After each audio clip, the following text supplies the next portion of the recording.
जी जल्दी चलिए, देखिए आपके घर के बाहर एम्बुलेंस आई है। गायत्री भागती हुई दरवाजे पर आती है। तभी उसकी बहू चांदनी को एम्बुलेंस से बाहर लाया जाता है। हे भगवान, ये मेरी बहू को क्या हो गया? एक्सीडेंट हो गया माँ जी। अरे लेकिन ये कैसा एक्सीडेंट है? चोट तो कहीं नजर नहीं आ रही। अरे माँ जी, दिमाग में अंदरूनी चोट लगी है और ये अपनी याददाश्त खो बैठी है। हैं? मेरी बहू याददाश्त खो बैठी है, अब क्या होगा? आप फिक्र मत करिए, बस इनका अच्छे तरीके से ख्याल रखिए। मैंने दवाइयाँ दे दी हैं, अब मैं चलता हूँ। अगले दिन। अब तेरी तबीयत कैसी है बहू? बहू? किसकी बहू? हम भैरवगढ़ के ठाकुर विक्रम सिंह की बेटी रूपवती हैं। हम एक राजकुमारी हैं और तुम हमारी दासी हो बुढ़िया। अरे बेटा विशाल, बहू कैसी बहकी बातें कर रही है। अरे कुछ मत पूछो माँ, रात को मुझसे अपने पैर दबा रही थी। सर पर चोट लगने की वजह से इसका दिमाग पूरी तरह खराब हो गया है और ये अपने आप को राजकुमारी समझ रही है। तभी वहां चांदनी आ जाती है। तुम दोनों यहाँ क्या खुसुर फुसुर कर रहे हो? कहीं तुम दोनों मिलकर हमारे खिलाफ कोई षड्यंत्र तो नहीं रच रहे हो? हम तुम्हारा सर तलवार से उड़वा देंगे, समझे? अरे नहीं नहीं राजकुमारी जी, हम तो आपके सेवक हैं। भला हमारी इतनी हिम्मत?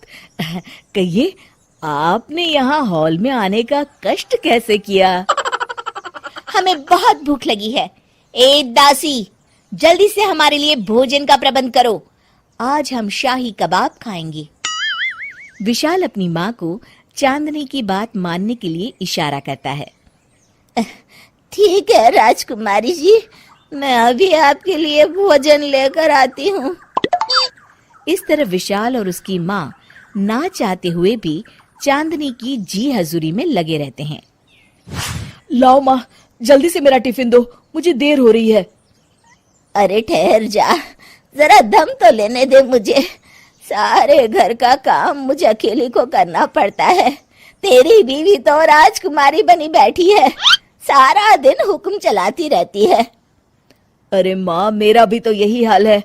फिलहाल तुम मेरा टिफिन दे दो, मैं चला। रुको, कहाँ जा रहे हो? अरे मर गया रे, ये कहाँ से आ धमकी? आज हमारा जुहू चौपाटी घूमने का मूड है और हमें अपने लिए नई साड़ियाँ भी खरीदनी है। चलो जल्दी से अपना वाहन निकालो और हमें ले चलो। अरे अब तो मैं गया काम से। अगर आज मैं वक्त पे ऑफिस नहीं पहुंचा तो मेरा बॉस मुझे नौकरी से निकाल देगा। मरता क्या न करता। आखिरकार विशाल चांदनी को घुमाने ले जाता है और चांदनी अपने लिए ढेर सारी शॉपिंग भी करती है। ए दासी, टीवी पर कपिल शर्मा के आने का समय हो गया है, जल्दी से टीवी शुरू करो। अरे वाह, कपिल शर्मा तुझे याद है, बाकी कुछ याद नहीं। बहू तू तो बड़ी चालू लगती है, अपने फायदे की हर चीज तुझे याद रहती है। मैं तो तेरी इस अजीब बीमारी से परेशान हो गई हूँ। अगले दिन। अरे डॉक्टर साहब, आप इतने दिन से मेरी बहू का इलाज कर रहे हैं, लेकिन उसकी बीमारी तो सुधरने के बजाय और बढ़ती जा रही है। अरे माँ जी, ये दिमागी बीमारी है। बेचारी की याददाश्त चली गई है, वापस आने में थोड़ा वक्त तो लगेगा ही ना। गायत्री डॉक्टर से बात कर ही रही होती है कि तभी उसकी पुरानी सहेली शीला वहां आ जाती है। शीला को देख अचानक डॉक्टर घबरा जाते हैं। अच्छा माँ जी, मुझे एक मरीज को अर्जेंट देखने जाना है, मैं चलता हूँ। ये कौन था? अरे अब क्या बताऊं शीला, एक एक्सीडेंट भी मेरी बहू की याददाश्त चली गई है। ये डॉक्टर उसका इलाज कर रहा है। ये डॉक्टर कब से बन गया? अरे ये तो चमन पान वाले का लड़का है, सारा दिन नौटंकी करता रहता है। अच्छा तो ये बात है, अब मैं समझी। मेरी बहू और ये पान वाले का लड़का दोनों मिलकर मुझे बेवकूफ बना रहे थे। चल तू मेरे साथ। गायत्री शीला को एक बड़ा सा डंडा हाथ में देकर अपनी बहू चांदनी के कमरे में ले जाती है। बहू, ये मेरी सहेली है, एक डॉक्टर है। इसने तेरे जैसे न जाने कितनों का इलाज 2 मिनट में कर दिया है।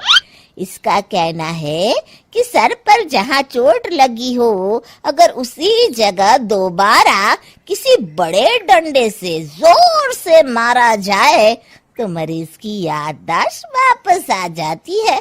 देख, हम डंडा भी लाए हैं। अपनी सास की बातें सुनकर और हाथ में बड़ा डंडा देख चांदनी घबरा जाती है। अरे बाप रे, मैं तो फंस गई। इस डंडे की एक बार की वार से ही मैं तो चारों खाने चित हो जाऊंगी। अब क्या करूं, क्या करूं, क्या करूं?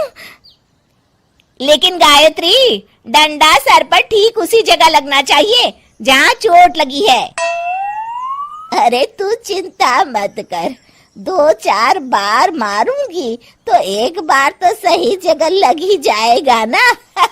चल बहू, तैयार हो जा। अरे नहीं नहीं माँ जी, मुझे मत मारिए।